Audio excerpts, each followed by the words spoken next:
Bonjour et bienvenue pour ce jour 15 de défi des 365 jours avec l'astrologie. Alors aujourd'hui, je vais te parler d'un sujet qui me tient particulièrement à cœur. Puis il faut dire que 9 consultations sur 10 concernent ce sujet qui est le domaine amoureux. Et souvent, les personnes qui me contactent me demandent, hein, c'est la grande question, est-ce que je vais rencontrer quelqu'un? Alors fatalement, oui, un jour ou l'autre, tu vas rencontrer quelqu'un, c'est normal, c'est dans l'ordre des choses. Mais par contre, souvent, ce que les personnes ne se demandent pas comme question, c'est: «Est-ce que c'est la bonne personne?» Alors aujourd'hui, j'ai intitulé, ma vidéo: «Pas de chance en amour», ça arrive, hein, de plus en plus, et s'il devenait urgent que tu connaisses ton schéma amoureux. Parce que oui, nous sommes tous porteurs et porteuses, bien évidemment, d'un schéma amoureux. Donc, je vais t'expliquer un petit peu qu'est-ce que c'est qu'un schéma amoureux, et puis on verra qu'avec l'astrologie, pas besoin de faire des années de psychothérapie. Ta carte du ciel, en un clin d'œil, elle va nous montrer effectivement quel est ton schéma amoureux. Alors, bien sûr que un schéma amoureux va comporter plusieurs éléments. Aujourd'hui, je vais parler d'un élément particulier. On va faire une série de 6 vidéos sur cet élément particulier, je vais t'en parler tout à l'heure. Et puis on continuera avec effectivement les planètes, puisque dans ta carte du ciel, il y a un axe, on appelle ça un axe, c'est-à-dire 2 signes qui sont opposés, qui est l'axe du 1 et du 7, hein, l'axe de l'ascendant et du descendant, qui est l'axe du relationnel. Donc bien évidemment qu'une carte du ciel, c'est bien plus complexe qu'un seul axe, hein. On ne peut pas définir un schéma amoureux avec juste en parlant d'un axe, mais néanmoins, c'est comme une toile de fond. L'axe, l'ascendant et en face le descendant, va nous montrer justement, quel est ton schéma, quelles sont tes tendances amoureuses, qu'est-ce que tu recherches éventuellement chez un partenaire et notamment qu'est-ce que tu recherches de façon inconsciente. Donc souvent, plutôt que de donner une date aux personnes en disant: «Si, si, si, tu vas rencontrer, Michel, alors on est quoi? On est en janvier, en disons, le 1er février 2025, tu vas rencontrer la personne de ta vie et ça va être super», plutôt que de faire des prévisions qui, il faut le dire, les 3 quarts du temps s'avèrent fausses. Ça, je peux vous en parler d'expérience. Je vais plutôt inviter les personnes à faire la connaissance avec leur propre schéma amoureux parce que nous ne rencontrons pas les gens que nous rencontrons, que ça soit au niveau du domaine amoureux, que ça soit au niveau du domaine, même professionnel, même familial. Notre monde relationnel, en fait, suit un schéma bien spécifique. C'est la fameuse loi de l'attraction, tu sais, tu vibres quelque chose, tu attires quelque chose. Tu ne peux pas rencontrer une personne qui va être radicalement différente de tes propres vibrations. La personne en face, elle doit trouver une résonance, il doit y avoir une résonance entre les 2 personnes qui se rencontrent. Quand on y pense, c'est tout à fait logique, hein. Si je vibre, je ne sais pas moi, parce que dans mon schéma amoureux, il y aurait éventuellement l'abandon. On va voir que ça vient bien évidemment de l'enfance, hein. Ou si je vibre, je ne sais pas, si ma mère m'a, pendant toute sa vie, parce qu'elle-même s'est fait abandonner et puis toute sa vie, elle m'a répété: «Oh là là, méfie-toi des hommes, les hommes ne sont pas fiables». Enfin donc si je vibre, si j'ai dans mon schéma amoureux la méfiance, il est évident que mes partenaires, les partenaires que je vais rencontrer auront une résonance par rapport à ma méfiance, par rapport à mon histoire. C'est normal. Encore une fois, c'est ce qu'on appelle la loi de l'attraction. Elle est souvent bien mal comprise parce qu'on pense qu'on va attirer uniquement le positif, mais en fait, on attire tout, hein. Dans la loi de l'attraction, on va attirer tout ce que nous vibrons. Donc les bonnes choses, ça c'est super, mais les moins bonnes choses, et ça aussi, ça a à nous apprendre quelque chose sur nous. Donc quand tu tombes amoureux ou quand tu tombes amoureuse, bien évidemment, tu as bien compris que même si tu as certains critères, hein, je là, en ce moment, je travaille avec une personne qui a des critères bien précis, enfin ça fait 2 ans maintenant que je travaille avec elle, qui a des critères bien précis. On pourrait se dire: «Oh là là, elle a des critères, elle va sûrement trouver la personne, à laquelle elle aspire et tout». Mais on voit bien que même si on a des critères très précis, on va quand même attirer les personnes qui sont en résonance avec notre propre schéma amoureux. Il faut savoir une chose et pourquoi les gens ne sont pas, au courant, qu'ils ont un schéma amoureux, c'est parce que c'est quelque chose de très inconscient. Le schéma amoureux, il se constitue de tout ce qui s'est passé dans ton monde relationnel quand tu étais enfant, de 0 à 7 ans. c'est la période où l'être humain se construit, la période où l'être humain rentre en connexion, en relation, alors bien évidemment dans un premier temps avec son monde proche, hein, c'est-à-dire ses parents, ses frères et sœurs, les grands-parents, éventuellement le maître ou la maîtresse. Donc pendant ces 7 premières années de sa vie, l'être humain se construit et construit son schéma relationnel. Et fatalement, ce schéma relationnel, c'est comme si on mettait des empreintes dans un sable vierge, n'est-ce pas? Et donc, et puis tout le reste de sa vie, ben, on remet nos pas dans ces premières empreintes. Donc, est-ce qu'on est, comment je dirais, condamné, pas drôle comme mot, mais est-ce qu'on est condamné à suivre notre schéma amoureux toute notre vie, surtout s'il comporte des parties qui, quelque part, ne sont pas réjouissantes, hein, comme la méfiance, l'abandon, le rejet, etc. On en est tous porteurs de toute façon. Mais alors, est-ce qu'on est condamné à répéter inlassablement notre schéma amoureux? Je dirais oui et non. Oui, si on ne le met pas à jour, parce que comme il vient du domaine de l'inconscient, fatalement, il va se répéter. Ad vitam aeternam, il va se répéter. On peut malgré tout commencer à le modifier si on en prend conscience, si on pose des mots, si on s'arrête 2 secondes et qu'on regarde éventuellement et si on recherche un petit peu quel est le fil conducteur de toutes nos relations. Il y a un fil conducteur, ça c'est, on va dire, normal, naturel, fatal, parce que justement, eh bien, encore une fois, on n'attire pas les gens par hasard. Donc aujourd'hui, ce que j'ai envie de faire avec toi, c'est, alors encore une fois, ces petites vidéos, elles n'ont pas pour but d'être dans l'affirmative, de dire c'est comme ça que ça se passe, parce qu'une carte du ciel est très complexe.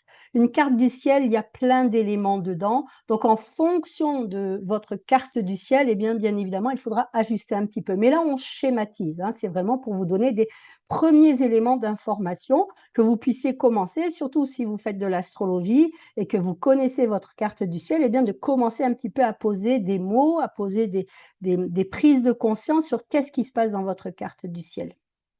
Et notamment au niveau donc de notre schéma relationnel, schéma amoureux, surtout si on n'a pas de chance en amour, comme on pourrait éventuellement le penser. La première chose que je regarde quand une personne vient à moi et me dit bah, « j'ai pas de chance en amour, ça se passe pas toujours très bien, etc. », ça va être effectivement l'axe du relationnel. L'axe du relationnel, c'est l'ascendant. La plupart du temps, les gens connaissent leur ascendant. Et puis en face, puisque c'est un axe, hein, c'est-à-dire que ça inclut 2 signes qui sont opposés, je vais regarder ce que nous on appelle en astrologie le descendant. Beaucoup de personnes connaissent leur ascendant et ne font pas référence au descendant qui est pourtant le signe en face. L'ascendant, c'est très simple, c'est la vision que j'ai de moi.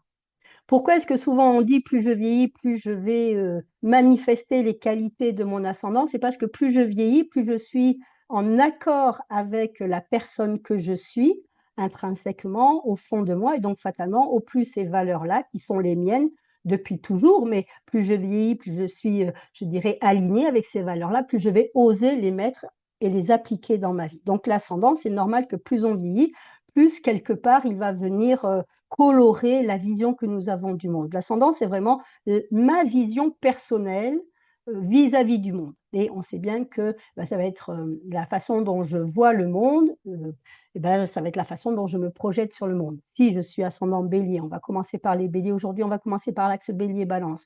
Si je suis ascendant bélier, il est évident que la vision que j'ai du monde est une forme, entre guillemets, de lutte. Le bélier, premier signe du zodiaque, le signe de la naissance, beaucoup d'impulsivité, beaucoup de dynamisme, beaucoup de cet état de combat. Et donc, fatalement, ben, je vais d'une certaine façon me dire, oh là là, la vie est une lutte, hein, il faut absolument que je m'y engage et que je lutte pour tout simplement exister. L'ascendant, c'est aussi votre individualité. Donc 12 signes, 12 ascendants possibles, on va les faire là, on va les faire évidemment dans ces petites vidéos. Donc ici, on voit bien que la façon dont je me vois, la façon dont je me perçois a une incidence sur les relations que je vais avoir avec les autres. En face, on a le descendant. Qu'est-ce que c'est que le descendant? C'est la vision, c'est presque mon couple intérieur, hein. Puis ça va aussi être, le descendant, il est souvent inconscient. Ce sont les qualités que je possède, mais que je ne vois pas en moi et que je vais par projection aller chercher chez l'autre. Nous fonctionnons tous comme ça tant qu'on n'est pas au courant que nous faisons des projections et que ce que me renvoie l'autre, la plupart du temps, m'appartient. Encore une fois, la fameuse loi de l'attraction. Oui, gagné. Donc aujourd'hui, eh bien, on va aller étudier un petit peu tout ça, c'est-à-dire que l'ascendant, bien évidemment, c'est le point de départ de la carte du ciel, c'est la maison 1, et c'est effectivement cette vision que j'ai de moi. Et ça, alors, dans ma façon d'enseigner un petit peu l'astrologie, j'ai une vision un petit peu particulière et personnelle, et c'est OK pour moi, et on a le droit aussi de ne pas être d'accord, mais c'est quand même issu de ces très, très, très, très nombreuses années d'observation et de travail avec et sur l'astrologie.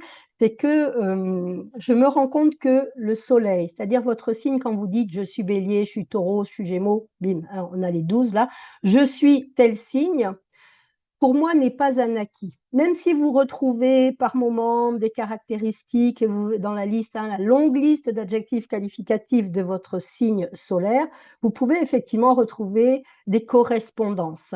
Néanmoins, vous le voyez bien que votre ascendant, quelle est la différence entre le soleil et l'ascendant, que plus vous vieillissez, plus vous collez à cette vision que vous avez de vous-même. Donc, quand j'ai commencé vraiment à observer très profondément, de façon très minutieuse, l'astrologie et la carte du ciel, je me suis rendu compte que le soleil, eh bien, c'est notre défi d'incarnation. C'est-à-dire que nous avons à exprimer les qualités de notre soleil, mais ça n'est pas un acquis. Je rencontre beaucoup de taureaux, qui pourtant est un signe de terre, où on dit, oh là là, ces signes de terre, c'est des gros travailleurs, sont des gens qui ont les pieds sur terre, des gens très carrés, qui ne sont pas du tout incarnés. Mais alors, pas du tout. Et en fait, ça vient, et beaucoup d'autres signes aussi, hein, ça vient un petit peu, je dirais, colorer et asseoir aussi cette vision que j'ai que votre signe solaire, donc quand vous dites je suis un, puis vous mettez le signe derrière, eh bien c'est vraiment un défi d'incarnation. Mais pour arriver à réussir, bon, il n'y a pas de ratage hein, avec l'astrologie, avec les lois de l'univers, il n'y a pas de ratage, je vous rassure, mais c'est une façon de parler. Donc, pour réussir ce défi d'incarnation, en tout cas, c'est comme si notre soleil avait besoin d'un allié. Et l'ascendant et les qualités de notre ascendant sont vraiment les qualités sur lesquelles peuvent s'appuyer notre soleil pour réussir sa mission d'incarnation. Alors vous allez me dire, oui, mais des fois, le soleil et l'ascendant sont opposés, le soleil et l'ascendant sont en carré. Je vais vous donner mon exemple personnel. Je suis bélier ascendant capricorne. À part que ce sont deux bêtes à cornes, rien à voir au niveau de l'énergie. Hein. Et c'est vrai que quand j'étais plus jeune, eh bien, j'étais plutôt impulsive, je me reconnaissais beaucoup dans ce côté très, très bélier. Et puis, petit à petit, surtout à partir du moment où j'ai été maman à 29 ans, bizarrement au retour de Saturne, n'est-ce pas?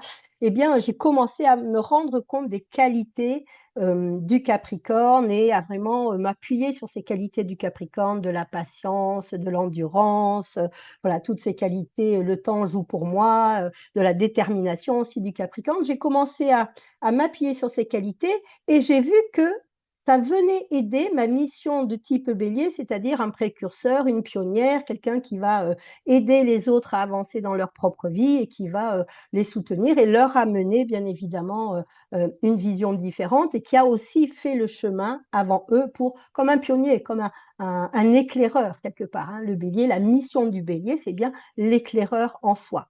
Mais en même temps, l'ascendant, j'aurais pu être ascendant n'importe quoi d'autre, mais je me serais servi des qualités de mon ascendant pour accompagner mon soleil dans sa mission.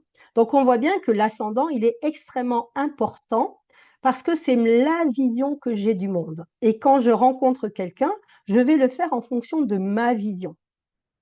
Donc, si je suis bélier, hein, la vision que j'ai de moi-même, alors si je suis bélier, si je suis ascendant bélier, petite faute de langage, désolé, si je suis ascendant bélier, La vision que j'ai de moi-même, elle est que je suis quelqu'un de dynamique, je suis quelqu'un d'entreprenant, je suis quelqu'un qui n'a pas de mal à prendre des décisions, j'ai un côté un peu impulsif, mais je suis aussi très joyeux, j'ai besoin de me dépenser, peut-être que j'aime le sport, et si j'aime pas le sport, ben, je vais trouver une autre activité qui va me demander beaucoup d'énergie, peut-être que je suis un boulimique de lecture, et que voilà, parce qu'il y aura d'autres éléments dans mon thème, bien sûr, qui seront peut-être plus en lien avec ça, mais en tout cas, je possède une belle énergie et j'ai besoin que cette énergie soit déversée au niveau de ma vie et de mes relations.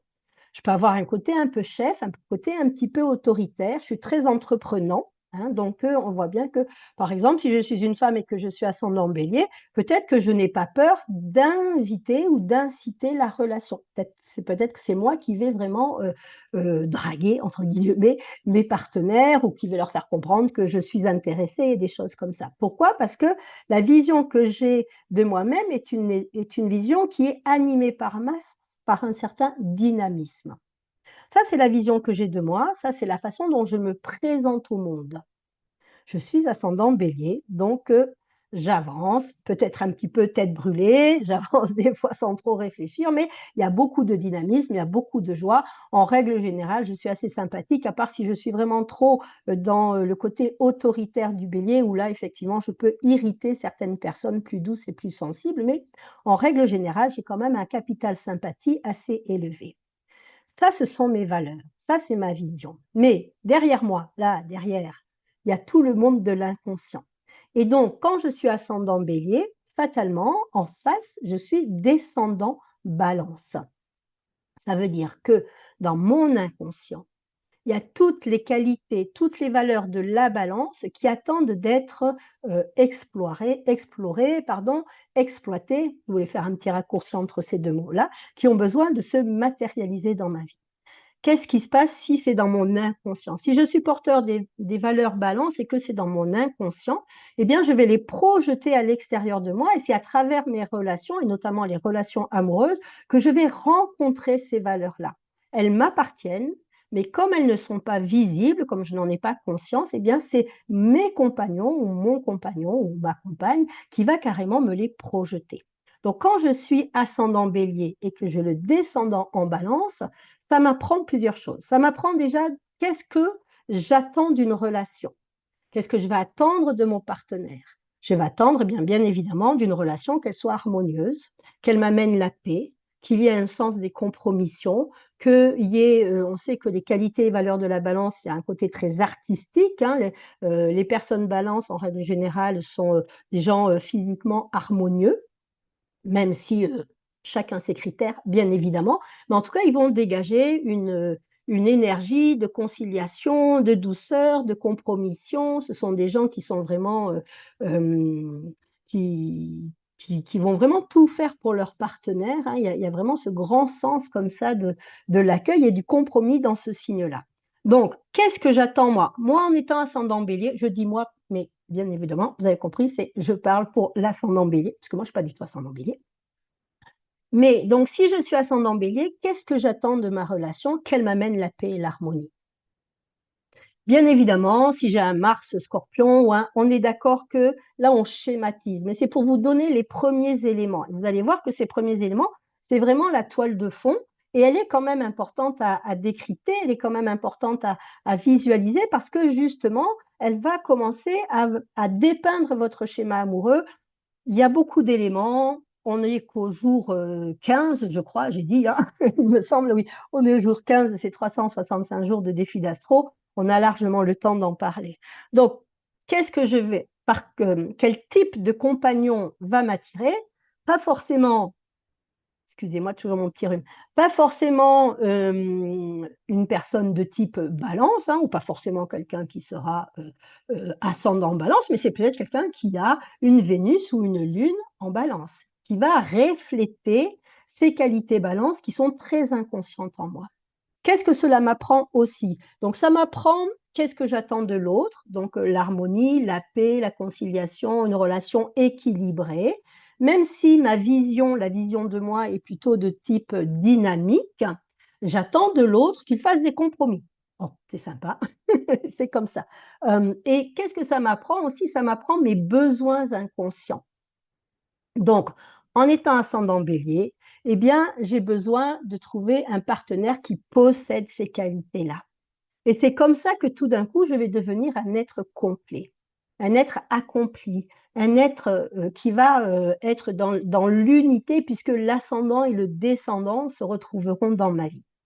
L'idée, bien évidemment, c'est de faire en sorte quand je projette ces qualités, alors éventuellement ici de balance sur mon partenaire, c'est que j'en sois conscient.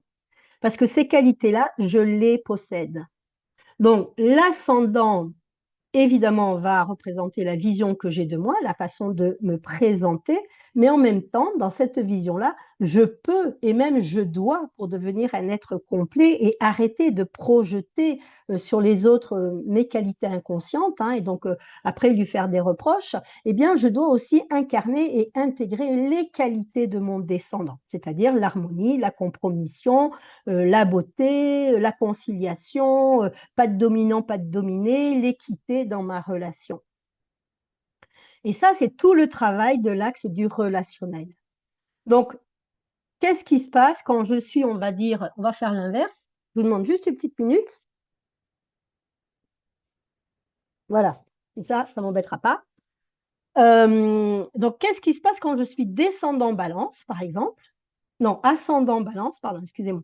Qu'est-ce qui se passe quand je suis ascendant balance et que je le descendant bélier? C'est-à-dire l'inverse. Là, j'étais ascendant bélier, je me vois comme quelqu'un plein d'élan et de dynamisme, hein, peut-être un petit peu avec une énergie en yo-yo parce que ben, le signe du bélier, premier signe du zodiaque, il a énormément d'énergie, mais ce n'est pas quelque chose de constant, hein.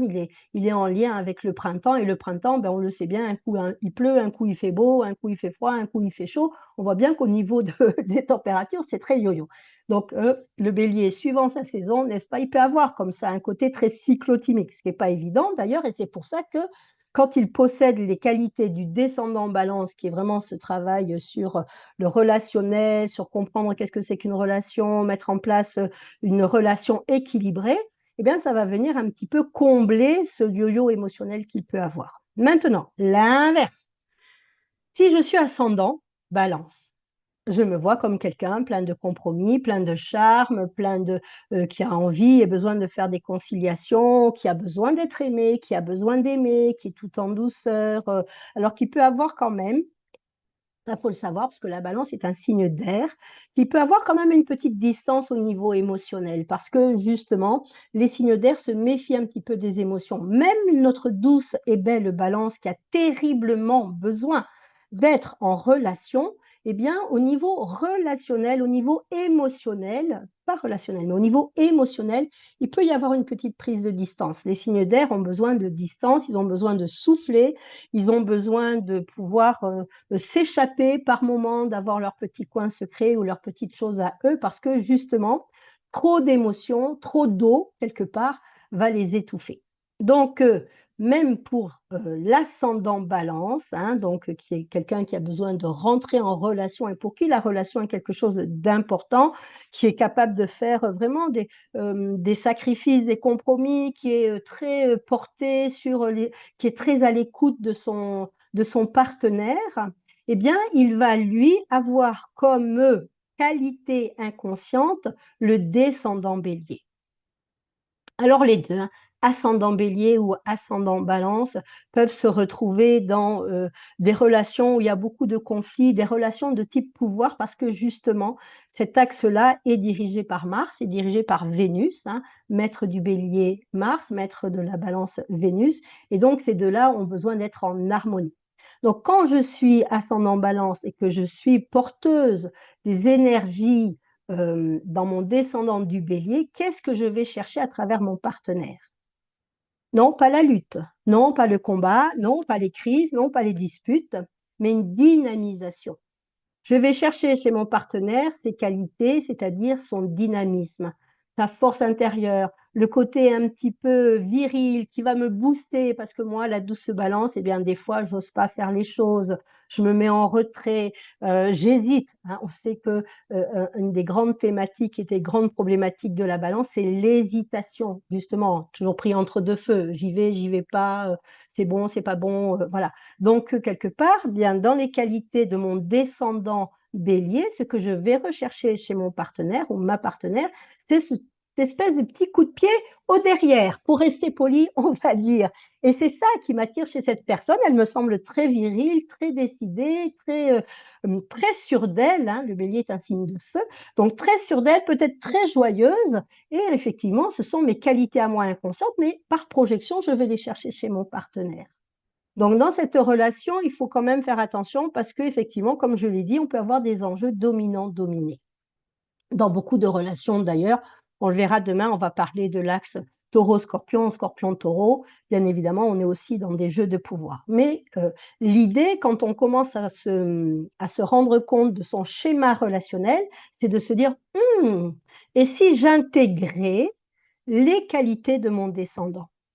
Si au lieu de les projeter sur mon partenaire, j'en faisais quelque part eh bien, des qualités que je peux mettre dans ma vie. Plutôt que d'attendre, hein, quand je suis ascendant balance, je vais attendre que mon partenaire prenne des initiatives. Ben, plutôt que d'attendre que mon partenaire prenne des initiatives, si je prenais des initiatives, pas tout le temps, c'est un échange, c'est un équilibre, hein, on peut quand même se concilier et se concerter, surtout quand il y a un gros projet, quand il y a des choses importante dans le couple, bien évidemment que dans le couple, pardon, bien évidemment que la communication est quelque chose de capital, de primordial. Mais pour les petites choses, plutôt que d'attendre que mon partenaire réserve le cinéma, réserve le restaurant ou que sais-je, eh bien, si de temps en temps je le surprenais parce que je faisais appel à mes qualités inconscientes de mon descendant bélier et que je prenne certaines initiatives. Et là, encore une fois, j'ai plus besoin de projeter ces qualités-là sur mon partenaire, c'est-à-dire quelque part, je l'oblige à prendre une charge, hein, peut-être qu'il en a pas envie du tout, mais c'est comme ça que ça se passe dans la projection, c'est-à-dire que je l'oblige par mon attitude l'oblige à jouer un rôle. Et quand on fait comme ça, on crée une scission en nous et on crée une scission aussi au niveau de la relation et on crée une scission aussi au niveau de l'autre en face. C'est-à-dire qu'on le met dans un rôle peut-être dont il n'a pas du tout envie de porter. Donc l'idée, dans ce travail sur l'axe relationnel, c'est je vois mes qualités avec mon ascendant, je vois ce qui amène mon unicité, hein. L'ascendant, c'est la vision que j'ai de moi en tant qu'être unique, en tant que potentialité, bien évidemment, mais c'est quand même mes qualités intrinsèques et c'est ce qui me rend unique vis-à-vis du monde. Et donc, je suis consciente de mes qualités, mais je dois aussi être consciente des projections, parce que les projections sont juste mes qualités niées, mes qualités cachées et les qualités que je projette sur les autres. Donc à partir du moment où je fais un rassemblement, je rassemble mes qualités, les qualités que je connais bien avec mon ascendant, mais aussi les qualités que je projette, je deviens un être complet.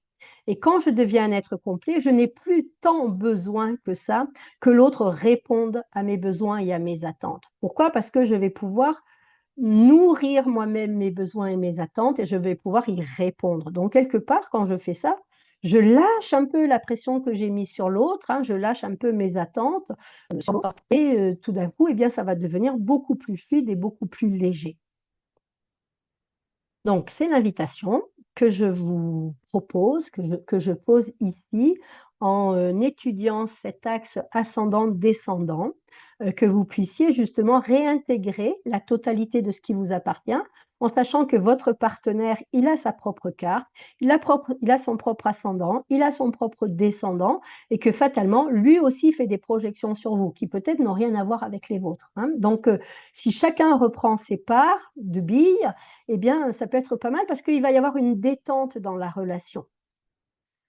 On se retrouve demain pour bien l'ascendant taureau, le descendant scorpion et l'ascendant scorpion, le descendant taureau. Là aussi, on va voir au niveau de l'axe relationnel ce que ça donne. Je vous souhaite une magnifique journée et puis je vous dis à demain. Ciao, ciao.